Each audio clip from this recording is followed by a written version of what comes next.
everybody. Today is the week 18 recap from the Dolphins 11-6 win over the Jets. Um, and a playoff wild card weekend preview. Um, you know, as we all know, the Dolphins 11-6 win over the New York Jets was, how should I say, left a lot to be desired. Of course, that's what happens when your team plays a backup quarterback. That you're gonna have that a lot, and um, you know, so Skylar Thompson. If you go back and you look at the highlights, he actually did not play that bad. There was some throws that he could have made, and there were some plays he left out there, but I thought there were a couple bull crap no calls that should have been called. Like on that 3rd and 16, there should have been PI because they held Tyreek Hill. But at the end of the day, it is what it is.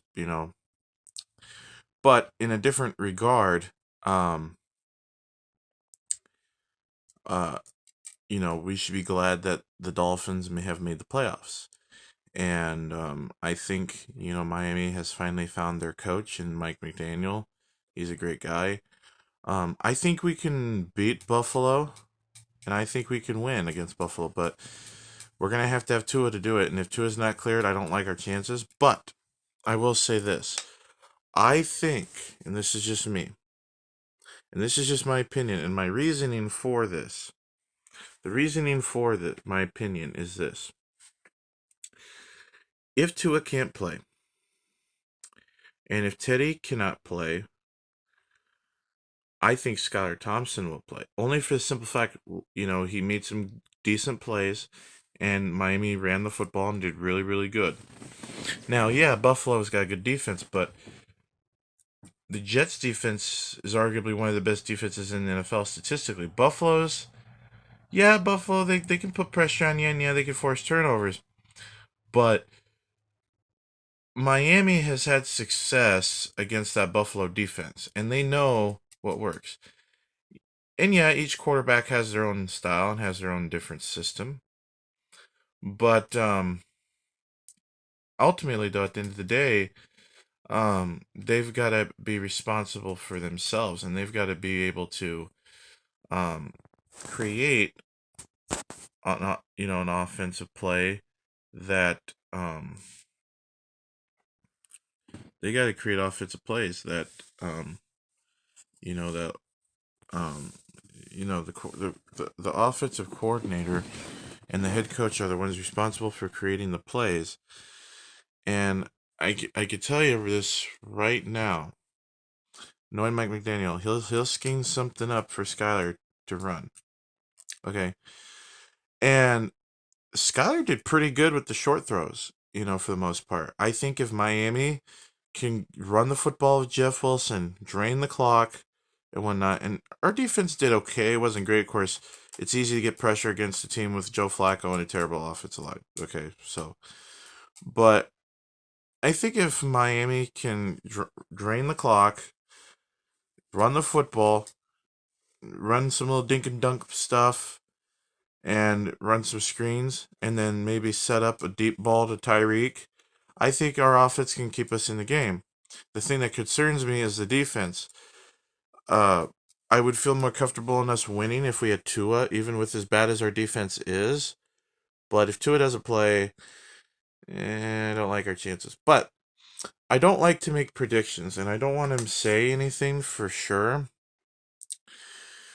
And you never know in the NFL. You can win a football game by like 40 points. You can lose a football game by 40 points. You never know.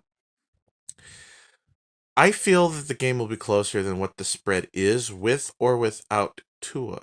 And the simple fact is because Mike McDaniel, he was able to draw up some stuff. We ran the football pretty good against Buffalo. We didn't really throw the ball that much. I mean, if you look at it statistically, and we were able to score all those points. And Tua has been good this year. And Tua didn't necessarily have the best game, but he didn't have the worst. I mean, let's get real here. Statistically, So I mean, Skylar Thompson, as long as he doesn't turn the ball over and he can make enough plays, he doesn't have to be good. He can just be good enough. And that's the thing that people don't seem to understand. But here's the thing. Jeff Wilson is pretty much going to be getting probably most of the reps because Mostert just had surgery. It looks unlikely for him to play. Ahmed um, will probably be the RB2 most likely, and Gaskin is on IR. So um, the third string would probably be our fullback, Alec Ingold. So I expect him to be more utilized as well.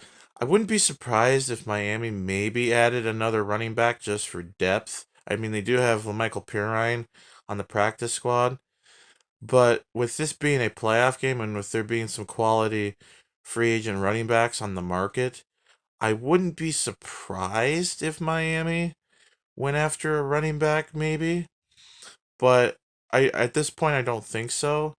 I mean, for all you know, they could maybe run like a specialty package with like Mike Glennon or something to run the football a little bit. But honestly, out of the three quarterbacks that are not Tua that Miami has right now, I think Skylar Thompson will probably give us the best chance to win. No disrespect to Teddy, but Teddy has had his ups and downs this year. Teddy's got a hurt finger.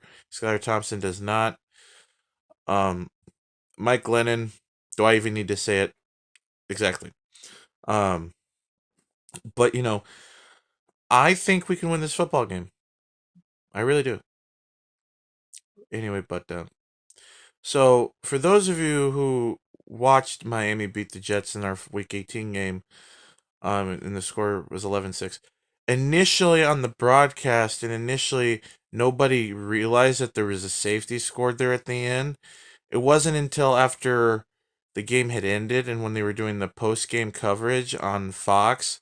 Initially, they showed it was 9-6, but apparently they got an update because apparently at the very end, if you look at the highlights, the refs called a safety and it was never really brought to the attention of most of the people. So a majority of people thought that the game ended with a 9-6 score, but the score was actually 11-6. So don't let that confuse you. Um, so I thought, overall we played okay. It was not a pretty game, but rivalry games can be like that. And honestly, I love a good old fashioned game of grind and pound.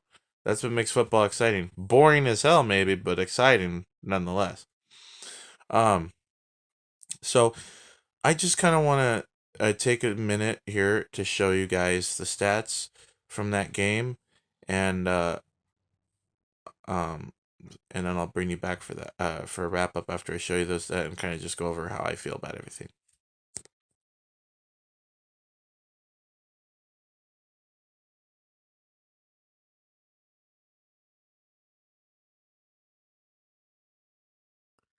Hi everyone, I'm back for a wrap up.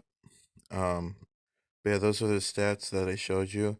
There's so many receiving stats there that I just took a picture of them on the thing and just pasted them on there. That's why I did what I did. But um, anyways, I also forgot to mention Raheem Mostert also had 11 carries for I think it was 72 yards. So um, anyways, so like I said, I wouldn't be surprised if Miami signs another running back in the next few days. But like I said, I'm excited for this. First time since 2016 we've made the playoffs. Win or lose, let's enjoy it, Dolphins fans, okay? If you like this video, please subscribe and like my other stuff on this channel. I post videos as often as I can. You guys are awesome. Uh, have a great time. Giving me thumbs up. Peace out.